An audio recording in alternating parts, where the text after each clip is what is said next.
وہاں پہنچنے کے بعد ان کے ذہن میں ایک خاکہ ہو کہ ہاں حج ایسے ہی ہوتا ہے، یہاں ایسے ہی کیا جاتا ہے، تاکہ کوئی دقت اور پریشانی اس طرح کی نہ ہو۔ حج کے فضائل، مسائل، زیارت مدینہ اور تمام چیزیں محدودات وغیرہ ہم اور آپ نے علماء کرام کے زبانی سنا۔ طریق حج کے تعلق سے یہ ہے کہ ہم کو سب سے پہلے احرام باندھنا ہے، جیسا کہ علماء کرام نے بتایا، اور احرام مردوں کے لیے صرف 2 چادر ہے، سلا ہوا نہیں ہونا چاہیے، اور نہ ہی اندر کوئی کپڑا، بنیان یا اور کوئی لباس جو ہم اندر پہنتے ہیں وہ نہ، صرف 2 ہی لباس، جیسے کہ یعنی میت 3 لباس ہیں لیکن 2 ہی لباس حج کے لیے ہے اور عمرہ کے لیے، اور عورتوں کے لیے کوئی نہیں ہے، صرف پوشیدہ ہو اور ساتر ہو، پورا بدن کو ڈھکنے والا ہو۔ ہم جب احرام باندھیں گے، جو میقات ہے وہاں سے، وہاں ہم احرام 2 چادر باندھ کر کے، عورتیں اپنا کپڑا پہن کر کے وہاں نیت کریں گے۔ حج تمتع تو 8 سے ہے، اس سے پہلے عمرہ کرنا ہے۔ عمرہ میں اللہم لبیک عمرتن کی نیت کر کے ہم اور آپ نیت کر لیے۔ اب اس کے بعد طواف کے شروع ہونے تک تلبیہ ہم آپ کو پڑھنا ہے۔ لبیک اللہم لبیک لبیک لا شریک لک لبیک ان الحمد والنعمت لک والملک لا شریک لک۔ ہم اور آپ کو یاد کرنا چاہیے، زیادہ سے زیادہ کثرت سے اس کو پڑھیں، اور سفر کے درمیان پورے ذکر و اذکار، تسبیح، دعا، تلاوت قرآن، ان تمام چیزوں میں مشغول رہیں، دنیاوی امور میں نہ رہیں، الا یہ کہ کوئی ضرورت آ جائے تب، نہ یہ کہ اس میں ہو جائے منافق، نہ اس میں، حسب یعنی اتفاق جو چیزیں ہوں جیسے میسر، اس میں ذکر و اذکار میں زیادہ سے زیادہ ہوں۔ عمرے کا جو 4 جو اہم کام ہے عمرے کے، وہ پہلا کام ہے میقات سے احرام، دوسرا مکہ پہنچ کر خانہ کعبہ کا طواف کرنا۔ اب طواف کہاں سے شروع ہوگا؟ خانہ کعبہ کی اگر تصویر ہے، یہ خانہ کعبہ ہے، یہ خانہ کعبہ مکمل ہے، یہاں حجر اسود ہے، یہ حجر اسود ہے، اور یہاں رکن یمانی ہے، اور یہاں دروازہ خانہ کعبہ کا، اور یہ مقام ابراہیمی ہے، مقام ابراہیم۔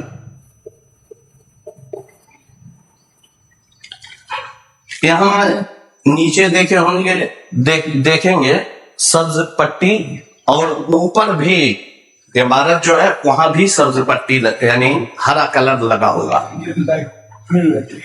اب وہاں پہنچنے کے بعد ہم لوگوں کو خانہ کعبہ، یعنی جو لوگ پہنچ رہے خانہ کعبہ میں داخل ہوں گے، اب خانہ کعبہ میں داخل ہونے کی بھی کوئی مخصوص دعا نہیں ہے، وہی دعا ہے جو عام مسجدوں کے اندر ہے، اور مسجد میں داخل ہونے کی کئی دعائیں ہیں۔ ایک چھوٹی سی دعا جو اللہ مختاری بابا رحمتی کا ہے، یا اس کے علاوہ بھی جو اور جامع دعا ہے، وہ اگر نہ یاد ہو تو یہ دعا پڑھ کر کے ہم جس طرح سے مسجد میں داخل ہوتے ہیں داخل ہو۔ اب یہاں پہنچنے کے بعد ہم اس جگہ کو تلاش کریں گے، حجر اسود کی۔ یہاں تک پہنچ سکتے ہیں تو ٹھیک ہے، نہیں پہنچ سکتے ہیں تو واجب وہاں ضروری نہیں ہے کہ آپ وہاں پہنچیں، اگر پہنچ رہے ہیں تو ٹھیک ہے، نہیں تو نہیں ضروری ہے، کسی کو تکلیف دینا ضروری نہیں، وہ حرام ہے اور یہ سنت ہے۔ اب وہاں پہنچنے کے بعد مرد حضرات اجتماع کرنا، اجتماع جیسا کہ شیخ نے بتایا کہ چادر ہے احرام، اب اس کو ہم ایسے کر کے کندھے سے، یہ دائنا کندھا کھلا رکھنا ہے، دائنا کندھا سے نکال کر کے ہم اس کو کر لیں گے اجتماع۔ یہ کرنے کے بعد ہم طواف شروع کر دیں گے، اور وہ غلطی جو شیخ نے بتایا کہ نماز کا وقت ہو جائے تو ہم اس کو کھلا نہ رکھیں، کیونکہ اگر کندھا کھلا ہے تو نماز نہیں ہوگی، تو ہم اس کو ڈھک کر کے پھر طواف کریں، پھر شروع کر دیں اس طرح سے۔ اور اس کے بعد رمل 3 چکر میں رمل ہے. رمل یعنی دل کی چال ہے جو صبح واک کرتے ہیں جس چال میں, وہی ہے, صرف 3 میں 7 میں نہیں ہے. اب یہاں سے ہم شروع کریں گے. اگر موقع ملا تو ہاتھ بوسہ دیں گے, نہیں موقع ملا کوئی اور کپڑا ہے, چھڑی ہے, اس سے ہم یہاں ٹچ کریں حجر اسود کو, اس کو چوم سکتے ہیں, لیکن ہاتھ کے اشارہ کر کے ہم چوم نہ لیں. ہاتھ سے اشارہ کر دیں, بسم اللہ اللہ ہوگا. اب اس کے بعد بسم اللہ کہنے کے بعد اشارہ کرنے کے بعد ہم ہاتھ کو نہ چومیں گے, جیسا کہ بعض لوگ اکثر لوگ کریں گے, اس کو نہیں کرنا, صرف اشارہ بسم اللہ. اس کے بعد شروع کر دیے ہم. طواف شروع کرتے کرتے ہم یہاں سے ہو کر کے گزریں گے, اور یہاں جو راستہ شیخ نے بتایا, یہاں جو ایک جگہ ہے کہ یہاں سے کوئی جانے کی کوشش نہیں کرے گا اور کر بھی نہیں پائے گا, کیونکہ وہ بند رہتا ہے, بند رکھتے ہیں اس کو, کیونکہ خانہ کعبہ یہاں سے لے کر کے یہاں تک ہے. گرچہ یہاں چھت نہیں ہے, دیوار نہیں ہے, دروازہ نہیں ہے, لیکن یہ بھی ہے حجر یعنی خانہ کعبہ ہی, اس کے طواف بیچ سے نہیں ہو سکتا ہے. اب یہاں سے پہنچنے کے بعد ہم یہاں تک آئے رکن یمانی جسے کہا جاتا ہے. یہاں بہت سارے لوگ چومتے بھی ہیں, بہت ساری چیزیں کرتے ہیں, لیکن اگر یعنی موقع مل رہا ہے آسانی تو آپ اس کو چھو صرف سکتے ہیں, چوم نہیں سکتے, ہاتھ سے چھو سکتے ہیں. اور یہاں سے لے کر کے یہاں تک ایک خاص دعا ہے, اس کے علاوہ کوئی خاص دعا نہیں. یہاں پڑھیں گے ربنا آتنا فی الدنیا حسنہ وفی الآخرۃ حسنۃ وقنا عذاب النار, اس رکن یمانی سے لے کر کے یہاں تک. اب یہ دعا ہے, اس کے علاوہ ہر چکر میں آپ جو دعا چاہیں کریں, صرف یہاں ربنا آتنا پڑھنا ہے. یہاں پر پہنچیں گے تو ایک طواف مکمل ہوگا. پھر اس کے بعد دوسرا طواف, تیسرا, چوتھا, 7واں, 7 مرتبہ طواف کریں گے.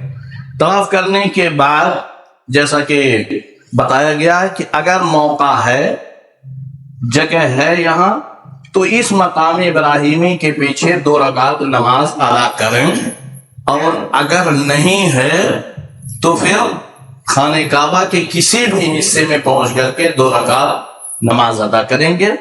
زمزم پانی پیئیں گے وہاں, اور زمزم پانی پیتے وقت آپ جو نیت کریں گے, نیت کر کے پانی پیئیں گے, انشاءاللہ تعالی اللہ تعالیٰ اس کو پورا کرے گا. پھر اس کے بعد یہ خانے طواف کرنے کے بعد صفا اور مروہ یہاں سے نکلنے کے بعد جب یہاں سے آپ جائیں گے تو صفا پہاڑی, وہاں بھی نشان لگا ہوا ہوگا کہ صفا ہے, اور اس کے بعد مروہ. صفا پر پہنچنے کے بعد یہ نہیں کہ جلدی سے بھاگیں, یہ ہم عبادت کے لیے گئے ہیں, وہاں کھڑے ہو کر کے خانہ کعبہ کی طرف رخ کر کے دونوں ہاتھ اٹھا کر کے جو دعا ثابت ہے اللہ کے رسول صلی اللہ علیہ وسلم سے, اس دعا کو پڑھیں زیادہ سے زیادہ, اور پھر وہاں سے مروہ کی طرف روانہ ہو جائے. اب مروہ سے روانہ ہوتے وقت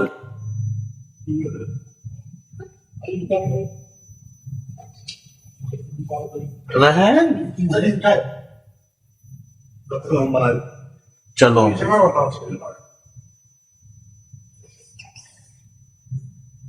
یہ مروہ صفا ہے اور یہاں مروہ. طواف کے بعد ہم صفا پہنچیں گے, صفا دعا کریں گے. دعا کرنے کے بعد ہم لوگوں کو چلنا ہے. یہاں بیچ میں ایک اور راستہ ایسے بنائے ہیں اس طرح سے کہ ایک طرف سے جانے والے جائیں اور ایک طرف سے آنے والے آئیں. یہاں پر لال یعنی نیلا کلر کے کچھ نشان اس میں لگائے ہوں گے, گرین. یہاں یہ وہ جگہ ہے جہاں حضرت حاضرہ علیہ الصلوۃ والسلام دوڑ کر کے چلتی تھیں. وادی تھی, ایسے پست زمین تھی, اور یہاں اونچائی زمین ہے, یہاں اونچائی زمین ہے, یہاں نیچے تھی, تاکہ ہم اپنے بچے اسماعیل علیہ الصلوۃ والسلام کو جلدی سے دیکھ لیں کہ کس پوزیشن میں ہیں. اور وہ سنت اللہ کے رسول صلی اللہ علیہ وسلم نے برقرار رکھا. اب یہاں سے چلنے کے بعد مرد حضرات یہاں سے تیزی کے ساتھ یہاں آئیں گے, تیزی کے ساتھ آئیں گے اس سنت کو قائم رکھنے کے لیے, اور عورتیں تیزی سے دوڑنے کی انہیں ضرورت نہیں ہے. اور پھر یہاں سے مروہ پہنچیں گے, وہاں بھی دعا کریں, دعا کرنے کے بعد پھر واپس آئیں, پھر یہاں آئیں گے تو وہی حرکت یہاں تک, پھر اس کے بعد مروہ. اب ایک چکر یہاں ہوا اور ایک چکر یہ ہو گیا، 2 چکر. اس طرح سے ہمارا یعنی سعی اور ہمارا چکر جو پورا ہوگا مروہ پر ختم ہوگا. اب مروہ پہ ختم ہونے کے بعد آپ کے ذمہ صرف ایک اور کام رہ گیا، سر مڑوانا یا تقصیر یعنی کٹوانا. جیسا کہ شیخ نے بتایا تو سر مڑوانا یعنی تمام بالوں کو چھلنا ہوگا، اور یا تو تمام بالوں کو کینچی کے ذریعہ یا مشین دوارا کٹوانا، تمام بال، چھوٹے یعنی جگہ کے نہیں، اس جگہ اس جگہ نہیں. اور عورتیں اپنے تمام بالوں کو اکٹھا کر کے صرف ایک پور کے برابر وہ کاٹیں گی. اب اس طرح سے گویا کہ عمرہ مکمل ہو گیا. اب آزاد ہیں، آپ اپنے روم پہ جائیں، ہوٹل میں جائیں، جو چاہیں لباس پہنیں، اتار دیں سب کچھ، جب تک کہ 8 ذی الحجہ نہ آ جائے. 8 ذی الحجہ تک آپ آزاد ہیں، کوئی محظور نہیں، کوئی منع یعنی کوئی چیز منع نہیں ہے. اب 8 ذی الحجہ کو آپ چاہے مدینہ میں رہیں، 8 ذی الحجہ کو چاہے مکہ کے ہوٹل میں رہیں، کہیں بھی رہیں، وہیں سے یعنی احرام باندھ لیں فجر کی نماز کے بعد، یا بس والے جیسا آپ کو ہدایت دیں. بس والے یہ نہیں کہ آپ یعنی بس والے رات میں لے جاتے ہیں، اکثر 8 کی رات ہی کو آپ کو مینا پہنچانے کی کوشش کریں گے اور کرتے ہیں. تو اس میں آپ اپنے اوپر یہ نہ اجبار کر لیں کہ ہم کو 8 ہی کو اب اپنے ہوٹل سے نکلنا ہے، چاہے پیدل جائیں کیسی طرح سے. تو اس میں آپ کو دقت آ سکتی ہے. جو ہدایات وہ ہوٹل والے یعنی جو انتظامیہ کر رہی ہے اسی کے حساب سے چلیں. مینا آپ پہنچیں گے 8 ذی الحجہ کی صبح کو. وہاں مینا پہنچ کر کے یعنی 5 وقت کی نماز، ظہر، عصر، مغرب، عشاء اور فجر یعنی 9ویں ذی الحجہ کو، یہ 5 نمازیں قصر سے آپ کو پڑھنی ہے. قصر یعنی 2 رکعت نماز ہر وقت میں، اور 2 وقت کی نماز ہونی چاہیے. بعض لوگ پوری نماز پڑھتے ہیں، جو ہمارے رشتہ دار یعنی جو عقیدہ جن کا یعنی سنت کے مطابق جن کا عمل نہیں ہے، جو بدعتی حضرات ہیں، وہ پوری نماز پڑھیں گے، وہ درست نہیں. اللہ کے رسول صلی اللہ علیہ وسلم نے قصر کیا ہے، اس لیے ان کی سنت پر عمل کرتے ہوئے ہمیں قصر کرنا ہے. اب قصر کریں گے ظہر یعنی فجر کی نماز 9ویں ذی الحجہ کو پڑھنے کے بعد ہم کو کہاں جانا ہے؟ عرفات کے میدان میں. عرفات کے میدان میں ظہر سے پہلے پہنچنا ہے، اور وہاں ظہر اور عصر دونوں نمازیں ایک ساتھ میں اور قصر کے ساتھ، یعنی صرف 4 رکعت ہم نماز وہاں عرفہ میں پڑھیں گے، 2 ظہر کی، 2 عصر کی، اور ظہر کے وقت میں. کیوں؟ اس کا اصل مقصد یہ ہے کہ وقت ہمیں کافی ملے اور ہم زیادہ سے زیادہ اللہ تعالیٰ کے جناب میں دعا کر سکیں. وہاں کھانے پینے میں یا سونے میں ٹائم نہ لگائیں. اصل حج عرفہ ہے، اصل حج عرفہ ہے. اگر عرفہ میں ہم نے سستی کی یا عرفہ میں ہم نہیں پہنچ سکے تو حج مکمل نہیں ہوگا، جیسا کہ علماء کرام نے بیان کیا. اور اللہ کے رسول صلی اللہ علیہ وسلم کے حدیث ہے کہ الحج عرفہ، کہ حج عرفہ ہی ہے. وہاں پہنچ کے ظہر اور عصر پڑھیں، دعا میں مشغول ہو جائیں. دعا میں مشغول ہونے کے لیے سب سے بہتر ہے کہ آدمی الگ تھلگ ہو کر کے، گروہ بندی نہ کر کے، اپنے تنہائی میں دعا میں مشغول رہے. اس کے اندر خشوع ہوگا، توادو، خاک ساری تمام چیزیں. ایک اجتماع ہے اگر پروگرام ہے، وہاں میں اس طرح سے انسان دعا نہیں کر پائے گا جو دعا تنہائی میں کر سکتا ہے. تو اس دعا کو کریں. اب اس کے بعد مغرب تک، سورج کے غائب ہونے تک آپ کو عرفہ میں رہنا ہے. عرفہ جو میدان ہے، چاہے جتنا لمبا چوڑا بھی میدان ہو، وہاں بورڈ لگا چاروں طرف سے کہ حدود عرفہ. اس حدود کے اندر ہی رہنا ہے. اگر کوئی شخص اس حد کے باہر ہے، اس کا حج نہیں ہوگا، نہ مانا جائے گا. اور ساتھ جب سورج غائب ہو جائے پھر ہم کو اس میدان سے نکل کر کے سیدھے مزدلفہ کی طرف جانا ہے. اب ہم مزدلفہ پہنچ کر کے صرف 2 نماز، مغرب کی 3 رکعت اور عشاء کی 2 رکعت پڑھ کر کے ہمیں وہاں آرام ہی آرام کرنا، سونا نہیں، یعنی آرام کرنا، جاگنا، تلاوت کرنا اور گپ شپ میں مشغول نہیں، کیونکہ اس کے بعد جو 10ویں تاریخ ہوگی بہت ہی اہم دن ہے، بہت یوم النحر ہے، بہت ہی اہم دن، ہم آرام کریں۔ اب وہاں اجازت ہے آدھی رات کے بعد، یا بعض لوگوں کے کہ جب چاند غائب ہو جائے، آدھی رات کے بعد جو مجبور ہیں، لاچار ہیں، بوڑھے ہیں، ایک دم بیمار قسم کے لوگ ہیں، انہیں اجازت ہے علماء کرام کے بقول کہ وہ آدھی رات کے بعد مینا کی طرف نکل جائیں گے، مینا کی طرف چلے جائیں گے تاکہ آسانی ہو ان کے لیے، ورنہ جو مجبور نہیں ہیں، تندرست ہیں، وہ فجر کی نماز کے بعد میدان مزدلفہ سے نکلیں گے، اور جب جاتے وقت مینا میں ایک وادی محصر ہے، وہاں پر اگر پہنچ رہے ہیں اور سمجھ رہے ہیں کہ یہی وادی ہے تو وہاں تیزی سے نکلنا ہے، اور وہ جگہ وہ ہے جہاں یعنی ہاتھیوں کو روکا گیا، اور جو ابرہہ یعنی ہاتھیوں کے ساتھ جا رہا تھا خانہ کعبہ کو ڈھانے کے لیے، وہی جگہ ہے جہاں ہاتھی روکیں گے، اس کے آگے وہ لوگ نہیں جا سکیں، تو وہاں تیزی سے نکلنا ہے۔ وہاں سے نکلنے کے بعد آپ اگر چاہیں اپنے خیمے میں آرام کر سکتے ہیں کچھ دیر تک، جیسا وقت ہو، جیسے تھکان ہو۔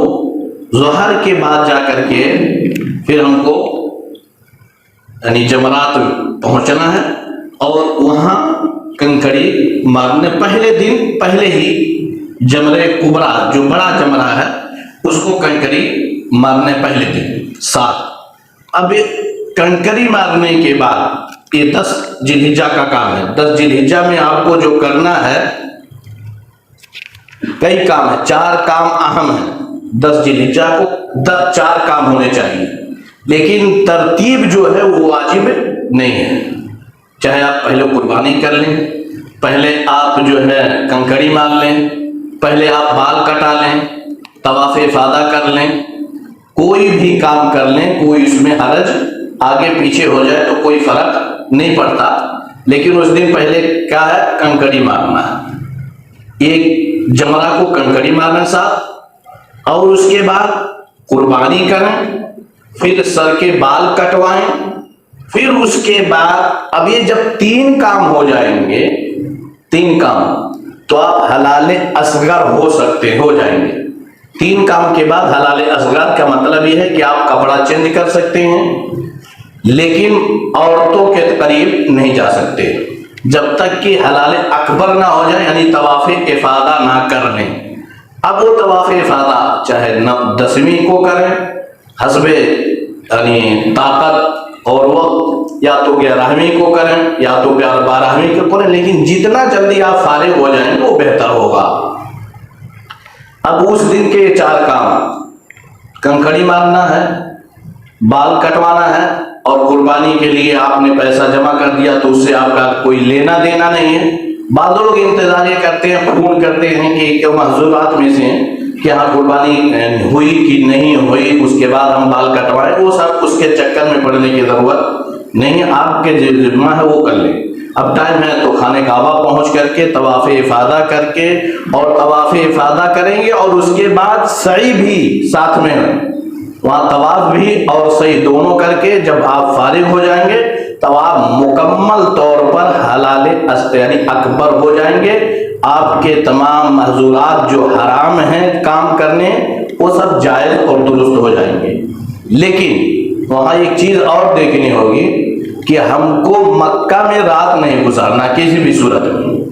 کچھ لوگ جب خانے یعنی مکہ پہنچ جاتے ہیں اور طواف کرتے ہوئے تھک جاتے ہیں تو اپنے ہوٹل میں چلے جاتے ہیں، وہیں سو جاتے ہیں، نہیں درست ہے، کیونکہ آپ کو رات جو گزارنی ہے وہ مینا کے اندر رات گزارنی ہے۔